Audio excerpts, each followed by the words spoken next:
You're joking, aren't you? It's the Teesside Chef. I've been arsing about travelling around the Alps lately, so I thought I'd bring Austria's most famous cake to you today, and I've made it super easy for you all to make your own foolproof Austrian Sachertorte. And Sachertorte is not the only famous thing to come out of Austria, of course. There was that little fella, wasn't there, you know, with the slaphead and the dodgy moustache. What was his name again? Only had one knacker. The other was in the Albert Hall or up the toilet wall or something. Anyway, I just combined 150 grams of softened butter and 300 grams of sugar there. I didn't whip it up, I just combined it, brought it together, and now I'm doing me eggs. 6 eggs, and always crack them into a separate bowl first, And I'm adding 100 grams of ground almonds to that, and 75 grams of unsweetened kakao, chocolate powder, and definitely sieve your kakao in to remove the lumps, and I'm stirring all this in vigorously now, and you know, normally when making a Sachertorte, you'd separate the eggs, beat the egg whites to stiff peaks, add the yolks as normal, and then mix in the beaten egg whites to give the cake its signature dense texture. But this can go wrong, and the cake can collapse on you as it bakes, so my way is foolproof, and it really makes no difference, to be honest, to be fair.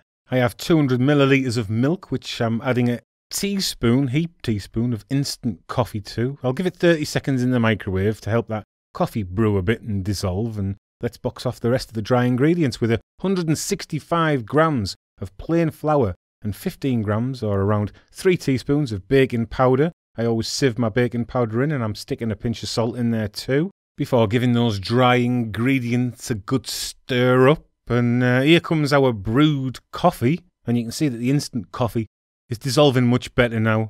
So get a grip of your dry ingredients and whack half of them into your chocolatey mix now, along with half of your cup of coffee there. And stir to combine. And you want to stir slowly and carefully now, because of the gluten in the flour, before repeating the process with the second half of your dry ingredients and the second half of your cup of coffee. Niki Lauda. He's from Austria, isn't he? Former racing driver. He's a racist now. And what about that Dietrich Mateschitz?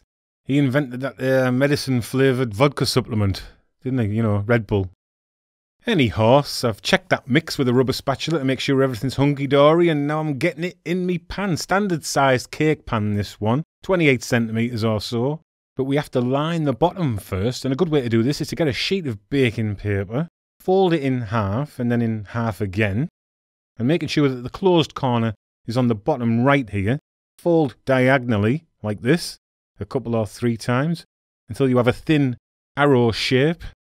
Put the point of the arrow at the centre of the cake pan, noting where the edge is, and then just cut it off like this. And then you should have a nice paper circle. And I'm going to butter my bottom first. And you know, I suppose if my channel was like a nice family-friendly channel, or I was on the Great British Bake Off or something, I'd be making a joke, wouldn't I now, about buttering my bottom. And everyone would be laughing, wouldn't they? Oh, butter me bottom. Oh, butter your bottom. Ugh, it makes me sick.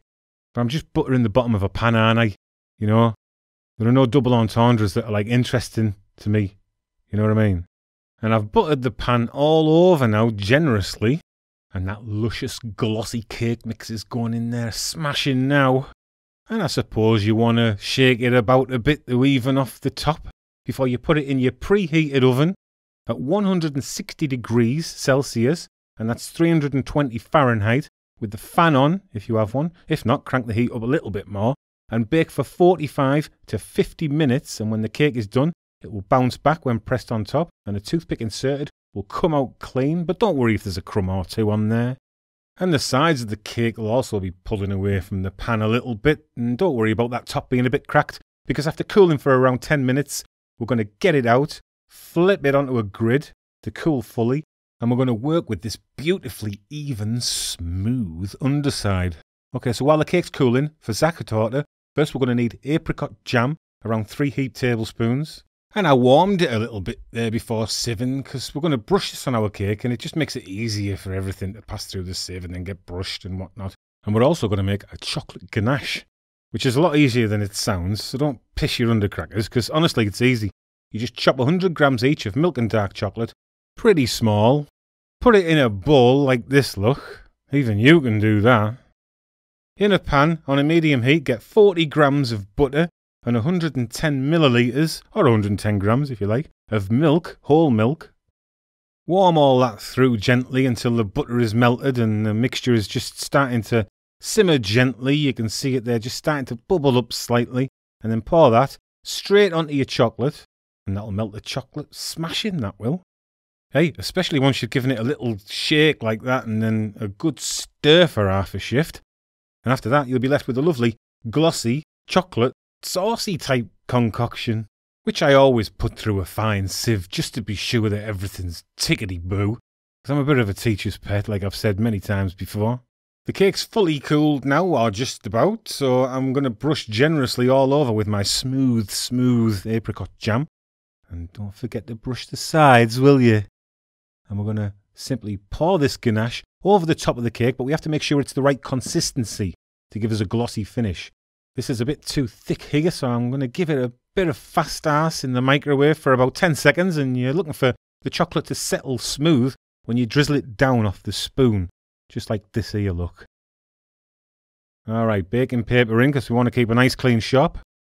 The cake is on its grid there, so just go ahead and pour the slightly warm ganache on top of the cake and make sure you get plenty around the sides to give a lovely, even, smooth, glossy finish to this Austrian classic.